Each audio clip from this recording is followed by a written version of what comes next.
বন্ধুরা, পৃথিবীতে কোনো বেঈমান জাতি থেকে থাকলে সেটা হচ্ছে বাংলাদেশি। কেন বলছি সবার আগে এই ভিডিওটা দেখুন। আমরা ঘোষণা করছি বিশ্ব মানচিত্র থেকে ভারতকে মুছে ফেলা হবে ইনশাআল্লাহ। বিশ্ব মানচিত্র থেকে এই বাংলাদেশের তার কাটা পাবলিকগণ ভারতকে মুছে ফেলবে। কেন? তাদের রাগটা কোথায়? কেন তারা ভারতকে মুছে ফেলতে চাইছে সেটা একটু বোঝার চেষ্টা করি, এবং তখন আমরা বুঝতে পারবো যে বাংলাদেশিরা কতটা নিম্ন রুচির মানুষ। যে সকল ভারতীয় মানে যারা ভারতবর্ষে বাস করে বাংলাদেশের গুণকীর্তন করে, মনে রাখবেন তারা ওপার থেকে একবার টপকে এসেছিল কাঁটাতার দিয়ে, পিঠে এখনও দাগ পাবেন। সেই সব লোকগুলো এখানে এসে বলে বাংলাদেশ খুব ভালো জায়গা, ভারতের উচিত বাংলাদেশ থেকে শেখার। সম্প্রতি দেখবেন একটা নিউজ খুব ভাইরাল হচ্ছে, বাংলাদেশের জিডিপি পার ক্যাপিটা ভারতকে ক্রস করে যাবে 2026 সালে। একবার কোভিডের সময় হয়েছিল, হইচই হয়ে গেছিলো তখন। তারপরে কোভিডের পর আমরা দেখেছি বাংলাদেশের অবস্থা কত শোচনীয় হয়ে গেছিল। ভারতের যে সকল মানুষজন মনে করছে বাংলাদেশ ভারতকে অতিক্রম করে গেছে, তারা ভারত থেকে বেশি উন্নত হয়ে গেছে, তাদেরকে আমি একটা কথাই বলতে চাই, তোমরা এখনই বাংলাদেশে প্রস্থান করো, তোমরা এদেশে বোঝা। যাই হোক, এখন আমরা বুঝতে চেষ্টা করব যে বাংলাদেশিরা কেন ভারতকে থেকে হিংসা করে। প্রথমত, ভারতের জিডিপি 4.15 ট্রিলিয়ন। ভারত বিশাল একটি দেশ, 33 লক্ষ বর্গ কিলোমিটার একটি দেশ। অপরদিকে বাংলাদেশের আয়তন মাত্র 1.7 লাখ বর্গ কিলোমিটার, এবং এদের জিডিপি কত 450 বিলিয়ন ইউএসডি। অবশ্যই গরমের মধ্যে বৃষ্টি শুরু হয়ে গেছে, আপনার ওখানে বৃষ্টি হয়ে থাকলে কমেন্ট বক্সে কমেন্ট করুন। আমাদের এখানে ফোটাফোটা বৃষ্টি পড়া শুরু হয়েছে। ভারতের power, global fire power index দেখলে ওখানে দেখতে পাই ভারতের rank 4th, USA, China, Russia, then Bharat, বা ইউএসএ, রাশিয়া, চায়না, ভারত। সেখানে বাংলাদেশের র্যাঙ্ক কত? 37th out of 145 countries. 145 দেশের মধ্যে 37তম। ভারতের আর্মি বিশ্বের সেকেন্ড, প্রথম হচ্ছে চায়নার, সেকেন্ড হচ্ছে ভারতের। মানে ম্যান পাওয়ার যেটি বলি, অ্যাক্টিভ পারসন, সেখানে বাংলাদেশের স্থান কত? 35।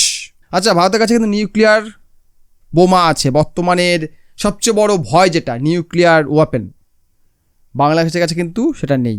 আচ্ছা, ভারত কিন্তু কারো কথা শোনে না, মানে কেউ কিছু বলে দিল সেই হিসাবে সে কাজ করে না, সে নিজের ইন্টারেস্ট অনুযায়ী কাজ করে। বেশ কয়েক বছর আগে পাকিস্তানের এক্স প্রাইম মিনিস্টার ইমরান খানও ভারতের পররাষ্ট্র নীতি নিয়ে অনেক প্রশংসা করেছিলেন যে এই হচ্ছে সার্বভৌমত্ব স্বাধীন দেশ, যারা কিনা বিদেশের কথার সামনে, বিদেশের শক্তির সামনে মাথা নত করে না।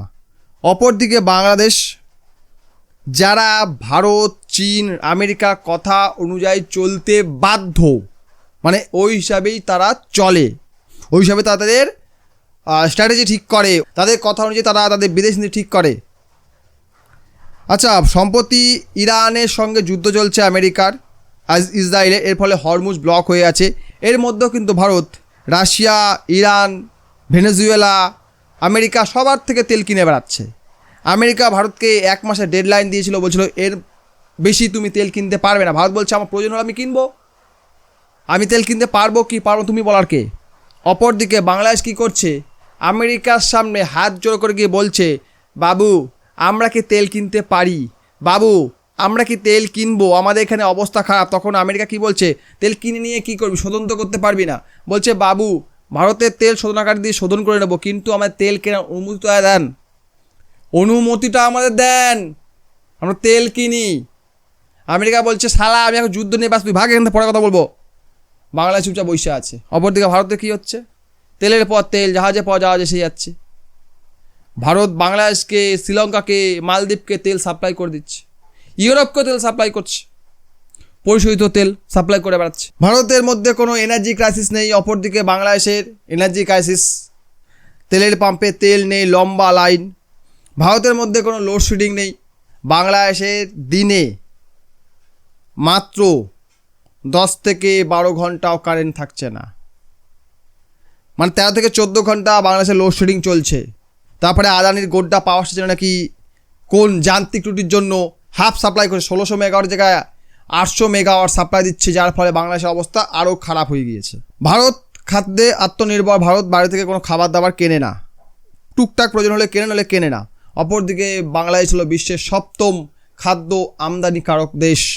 সেই সঙ্গে বাংলাদেশ চিকিৎসার জন্য আত্মনির্ভর নয়, তারা ভারতে আসে, কখনো কখনো সিঙ্গাপুরে যায়, মালয়েশিয়া যায় চিকিৎসা করাতে।